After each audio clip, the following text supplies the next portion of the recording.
قائل کیا جاتا رہا کہ وہ ان دہشت گردوں کو نیوٹرلائز کرے یا پاکستان کے حوالے کرے، مگر ایسا نہیں ہوا اور وہاں سے آ کے دہشت گرد کارروائیاں کرتے رہے اور ان کو ایک لانچنگ پیڈ کی سہولت جو ہے وہاں سے میسر رہی۔ اب گزشتہ روز یعنی 2 روز پہلے جو ایران کی طرف سے بلا اشتعال حملہ ہوا، اس کے بعد پاکستان کے پاس اس کے سوا کوئی آپشن نہیں تھا کہ وہ اس کا بھرپور اور مؤثر جواب دے۔ اس کے باوجود پاکستان نے پہلے، جیسے ہم نے پہلے ذکر کیا، کہ سفارتی اقدام کے ذریعے ایران کو کچھ موقع دیا، لیکن وہاں سے کوئی مثبت جواب نہیں آیا۔ ظاہر ہے ایک ایسی صورتحال میں کہ پاکستان گزشتہ 10-12 سال سے پہلے ہی دہشت گردی کا سامنا کر رہا ہے اور بعض کئی مقامات پر اسٹیٹ ٹیررزم کا شکار رہا ہے، بالواسطہ یا براہ راست۔ یعنی امریکہ کی طرف سے ڈرون حملوں کی صورت میں آپ کہیں، پھر بھارت کی طرف سے بھی حملے کیے گئے 2 سال پہلے کی جو کارروائی تھی، اسی طرح افغانستان کی جانب سے مختلف فرنٹس پر TTP کی صورت میں، اور بلوچستان میں بھی انسرجنٹس کی طرف سے، تو یہ ساری چیزیں چلتی رہیں اور بھارت کا کہیں نہ کہیں اس میں کردار رہا۔ اب یہ صورتحال ظاہر ہے کہ ناقابل برداشت تھی، تو کہ ایران کو بھی جو ہے وہ اجازت دے دی جاتی کہ وہ اسی صف میں شامل ہو جاتا اور پاکستان سر جھکا کر اس قسم کے اوچھے جو وار ہیں وہ برداشت کرتا اور اس کے لیے اپنے آپ کو پیش کرتا رہتا۔ یہاں یہ سوال عام طور پر پوچھا جاتا ہے کہ ایران نے آخر اس موقع پر حملہ کیوں کیا؟ اس حوالے سے 2-3 نقطۂ نظر جو ہیں وہ پائے جاتے ہیں۔ نمبر 1 یہ کہ ایران اس قدر اندرونی اور بیرونی مسائل کا شکار ہے کہ جس پر قابو پانا اس کے لیے ممکن نہیں ہے۔ ایسے میں کسی بھی ڈائریکشن میں اگر جنگ شروع ہو جاتی ہے تو اس کی صورت میں عوامی سطح پر حکومت کو اور ریاست کو ایک طرح کا سہارا مل جاتا ہے، اور لوگ حکومت کی نااہلی اور ناکامی کو اور ملکی مسائل کو پس پش ڈال دیتے ہیں اور وہ جنگ کی طرف ان کی توجہ آ جاتی ہے۔ یہ کام الیکشن سے پہلے مودی حکومت بھی کرتی رہی ہے، اور مطلب مختلف مواقع پہ بعض اوقات امریکی صدر بھی اس طرح کے آپریشنز جو ہیں وہ اپنے الیکشن سے پہلے کرتے ہیں۔ نمبر 2، حماس اسرائیل جنگ کو تقریباً 2.5 ماہ کا عرصہ جو ہے ہونے والا ہے، جو غزہ پہ اٹیک ہوا ہے، اور اس سے پہلے حماس نے جو کیا تھا اسرائیل پہ۔ ابتدائی طور پر اسرائیل کے خلاف ایران نے جو دعوے کیے تھے وہ ان پر پورا نہیں اتر سکا۔ ایران نے دراصل اسرائیل کے خلاف واحد جو ہے مزاحمتی قوت کے طور پر اپنا ایک امیج اپنا بنانے کی کوشش کی، لیکن اس میں اسے ناکامی کا سامنا رہا۔ اب اس خفت کو مٹانے کے لیے بھی بعض لوگ یہ کہتے ہیں کہ ایک ہی دن میں 3-4 جگہ پر حملے کیے گئے، جس میں شام، عراق، افغانستان اور پھر پاکستان کو نشانہ بنایا گیا۔ لیکن ایران کی حکومت اور ریاست یہ بھول گئی کہ پاکستان ایک مضبوط اور مؤثر دفاعی قوت رکھنے والا ملک ہے، اسلامی ممالک میں مطلب واحد ایٹمی قوت ہے، اور ظاہر ہے کہ وہ اپنی سالمیت پر کسی میلی آنکھ کو بھی برداشت نہیں کر سکتا۔ اس کی مثال 2 سال پہلے بھارت نے جو بالاکوٹ میں حملہ کیا تھا، اس کے جواب میں جو کچھ اس کے ساتھ جو حشر کیا گیا وہ تاریخ کا حصہ ہے، لیکن بہرحال کچھ لوگ تاریخ سے سبق نہیں سیکھنا چاہتے۔ وہ کہتے ہیں نا کہ تاریخ کا سب سے بڑا سبق یہ ہے کہ اس سے کوئی سبق نہیں سیکھتا۔ ایک اور نقطۂ نظر یہ ہے کہ چند روز پہلے بھارتی وزیر خارجہ نے جے شنکر نے تہران کا دورہ کیا تھا، اور امکان یہ ہے کہ ان کی طرف سے بھی ایرانی حکومت کو تھپکی دی گئی ہوگی، اور وجہ اس کی کیا ہے؟ وجہ یہ ہے کہ بھارت جو ہے وہ پاکستان کو چاروں طرف سے آگ کے اندر گھرے دیکھنا چاہتا ہے۔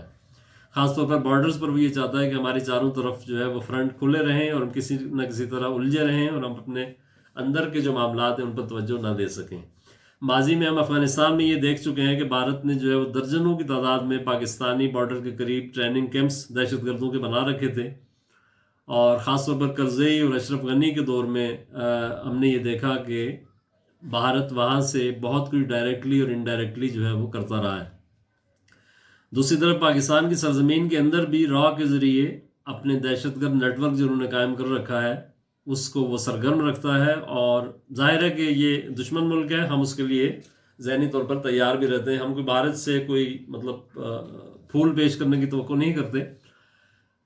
اب یہ اس وقت جو طالبان کی حکومت ہے تو وہاں ظاہر ہے کہ بھارت کو اس طرح سے مؤثر انداز میں اپنی اس کی دال نہیں گل رہی، چنانچہ وہ متبادل راستے تلاش کر رہا ہے کہ پاکستان کو کسی طرح سے غیر مستحکم کیا جا سکے۔ تو یہ ایک کوشش، ایک پوائنٹ یہ بھی ہے کہ بھارت کی تھپکی جو ہے اس کا ایرانی حملے کے پیچھے عمل دخل ہو سکتا ہے۔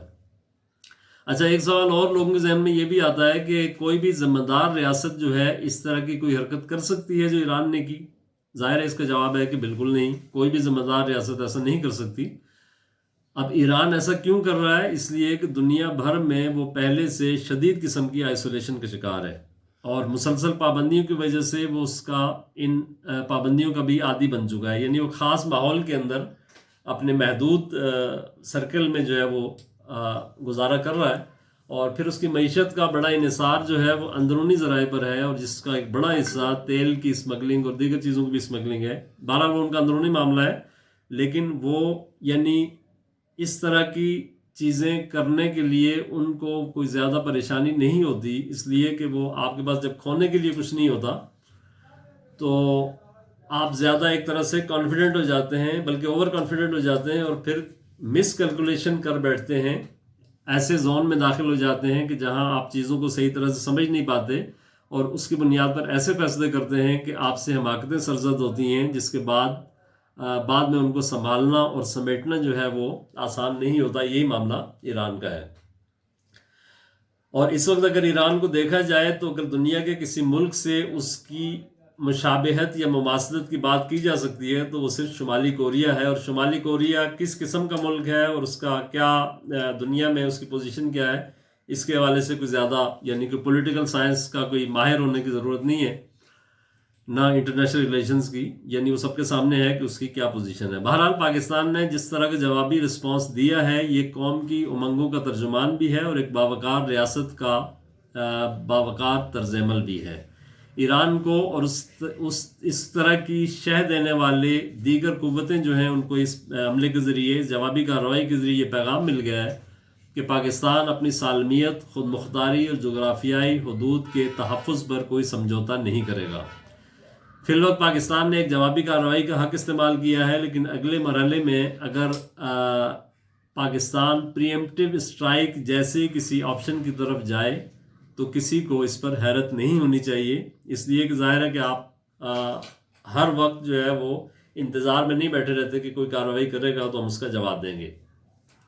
آخر میں ہم آپ کو آج کی جو کارروائی ہوئی ہے ایران کے اندر اس کے حوالے سے آئی ایس پی آر کا جو بیان ہے وہ سنا دیتے ہیں، وہ اسی دوران موصول ہوا ہے۔ تو آئی ایس پی آر کے بیان میں یہ کہا گیا ہے کہ پاکستان نے ایران میں موجود دہشت گرد ٹھکانوں پر کامیاب اور مؤثر حملے کیے، جن میں کلر ڈرون، راکٹس، لائٹرنگ ایمونیشنز اور اسٹینڈ آف ویپنز استعمال کیے گئے، یعنی اس میں زمینی اور فضائی دونوں سپورٹ جو ہے وہ حاصل تھی۔ اس دوران کوشش یہ کی گئی کہ کم سے کم جانی نقصان ہو، یعنی کولیٹرل ڈیمیج، عام لوگوں کا نقصان نہ ہو۔ بیان میں کہا گیا ہے کہ یہ ٹھکانے دہشت گردوں کے جو تھے بلوچستان لبریشن آرمی اور بلوچستان لبریشن فرنٹ کے تھے، جن پر انٹیلیجنس بیسڈ آپریشن کیا گیا، جسے مرگ بر سرمچار کا نام دیا گیا ہے۔